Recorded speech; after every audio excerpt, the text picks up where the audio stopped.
सुनाओ IFCI limited, अब देखिए 83.33 का प्राइसिंग हमें देखने मिला एंड अच्छी तेजी मिली, बट प्रॉफिट बुकिंग जो है ना वो एकदम से यहाँ पर ना इस स्टॉक को नीचे ले आई। Hi this is Dev and watch it starry. आगे क्या होने वाला है, क्या बन रहा है, काफ़ी इंपॉर्टेंट होगा इस जगह को समझना। एंड हम ऑलमोस्ट यहाँ पर ना ऑल टाइम हाई के आसपास ही है, बट यहाँ पर आप देखेंगे कि जिस तरीके से मूव आ रहे हैं काफ़ी वाइल्ड होते चले आ रहे हैं, क्योंकि ये एक ऐसा स्टॉक है जो कि सबसे इंपॉर्टेंट है अगर आपको एनएससी का आईपीओ प्ले करना है। मैंने पिछली बार बताया था कि आईएफसीआई स्टेक की बदौलत यहाँ पर ना प्ले करा जा रहा है और बीएसई लिमिटेड का स्टॉक वैल्यूएशन की बदौलत यहाँ पर ना करा जा रहा है। लेकिन अगर मुझसे पूछा जाए कि सबसे बढ़िया प्ले करने के लिए कौन सा रहेगा, तो मैं एनएससी ही आईएफसीआई ही मैं रखूंगा, क्योंकि यहाँ पर ना स्टेक की वैल्यू पर प्ले किया जा रहा है।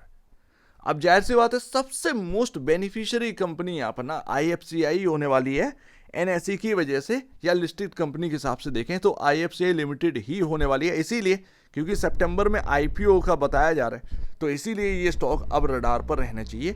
एंड कहीं ना कहीं अगर एक बार ऑफर प्राइस का न्यूज़ आ गई ना, तो फिर आप देखिए किस तरीके का एक्शन जो है ना वो इस स्टॉक के अंदर स्टार्ट होता है। फिलहाल आप देखेंगे तो 22,417 करोड़ का मार्केट कैप है। जो एनएससी की स्टेक जो निकल कर आ रही है वो लमसम इसी के आसपास ही है, इसी के आसपास ही है। वैसे तो अगर आप देखेंगे आईएफसीआई के अंदर ज़्यादातर आपको जो है फाइनेंशियली कोई बहुत स्टेबिलिटी नहीं देखने को मिलेगी, बट आईएफसीआई के अंदर जो भी यहाँ पर आपको वैल्यूएशन देखने को मिल रही है या प्राइस जो हायर साइड देखने को मिल रहा है, वो सिर्फ और सिर्फ एक ही बदौलत से है, एनएससी की स्टेक और उसकी वैल्यू। उसी की वजह से यहाँ पर ना आईएफसीआई लिमिटेड आपको हायर साइड देखने को मिल रहा है। 128.51 का पी रेशियो आपको देखने को मिल रहा है। भले ही हायर साइड हो, बट लगता नहीं है कि ये एकदम से नीचे आ जाना है, बिकॉज ऑफ उसके रीजंस है, क्योंकि आपकी वैल्यूएशन जो स्टेक्स है उसकी बदौलत ही यहाँ पर आई है। अगर बहुत बारीकी से समझना है तो आप जियो फाइनेंशियल को समझ लीजिए, ज़्यादा बेहतर है। बिकॉज ऑफ जियो फाइनेंशियल के पास रिलायंस की होल्डिंग है, तो इसी वजह से जो जियो फाइनेंस की जो वैल्यूएशन है वो रिलायंस की होल्डिंग के बेसिस पर अभी बनी हुई है, अपने खुद के जो ऑपरेशनल बेसिस पर जो बिजनेसेस स्टार्ट हुए उनकी बदौलत नहीं। तो वही मैं आईएफसीआई के अंदर बताना चाह रहा हूँ कि आईएफसीआई का जो भी वैल्यूएशन है वो है सिर्फ और सिर्फ एनएससी की स्टेक की बदौलत। अब वो एनएससी की स्टेक भी stock holding corporation of India के अंदर आती है, but stock holding corporation of India है किसकी? आईएफसीआई की।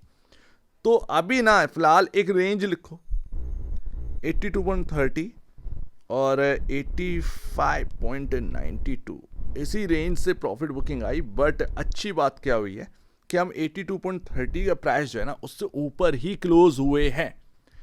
ये पहली बात, बहुत इंपॉर्टेंट जगह पर आ चुके हैं हम, बहुत इंपॉर्टेंट पर, जैसे कि क्योंकि एक रेंज में जाना आसान नहीं है। क्या होगा कि अगर हम एक बार इस रेंज के ऊपर निकल गए, यानी कि 85.92 के प्राइस से ऊपर टिक गए, 86 मान लीजिए, 86 के ऊपर टिक गए, तो क्या होगा? ये आपको और भी ज़्यादा स्ट्रॉन्ग करेगा।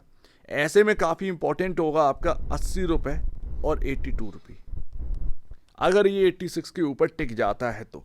लेकिन हम ऐसी जगह पर आ चुके हैं, यहाँ पर आपको ट्रैक करना ही करना है, क्योंकि अगर 80 के नीचे क्लोजिंग दी ना तो वो अच्छी बात नहीं है, वो फिर एक नेगेटिव पॉइंट में थोड़ा सा गिना जाएगा, ध्यान रखिएगा इस बात को। फिलहाल हमने जो क्लोजिंग दी है वो 82.30 के ऊपर ही दी है।